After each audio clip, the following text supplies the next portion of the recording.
I was a 25-year-old business school graduate who had just landed my dream job at a premier management consulting firm. The pride in my parents' eyes back in India was unmistakable, even though they couldn't even pronounce my firm's name correctly. Fate took a turn when my father passed away tragically just 4 months after I landed this amazing job. The long hours combined with my grief made it incredibly challenging. Sometimes I would call my mom in India just to cry.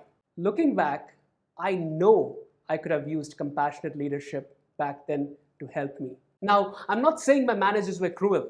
Some were assholes, of course, but that's just people everywhere. My years with the firm, despite the hardships, were significant to my professional growth. However, I also believe that this growth could have been achieved with laughter and joy instead of tears. Now, you have the tools to become that mindful leader who's kind not just to themselves, but to others as well. Heart centered leadership isn't a fanciful notion, it makes incredible economic sense. Let's look at a case from 1999. This guy was named Manager of the Century by Fortune magazine that year. Yet, in 20 years following his departure, his company's market capitalization fell from $450 billion to $130 billion. Contrast this with another leader who, upon taking over this tech giant, saw its market capitalization increase from $400 billion to $3 trillion. You smart business types would have figured out that the first leader was Jack Welch, a jerk with a bombastic ego and a scant regard for his employees. And the second is Satya Nadella, the current CEO of Microsoft, who epitomizes mindful, compassionate leadership for me.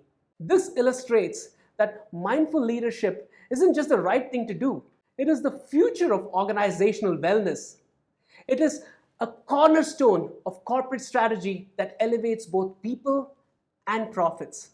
I want to introduce you to another leader, one who doesn't run a multi-million billion dollar company. He owns a small shop selling tribal art in Rishikesh, a city at the foothills of the Himalayas in North India. I met him during my travels and learned that he buys directly from village artists, giving them as much profits as possible.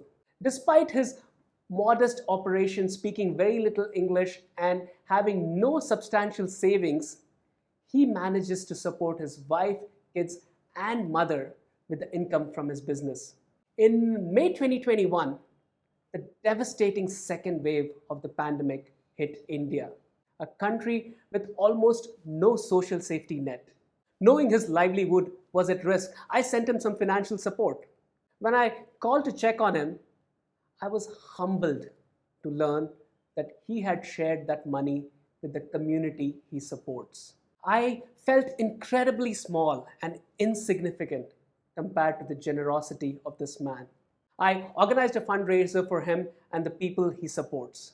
To this day, despite leading many successful multi-million dollar projects, this remains one of the most meaningful successes of my life.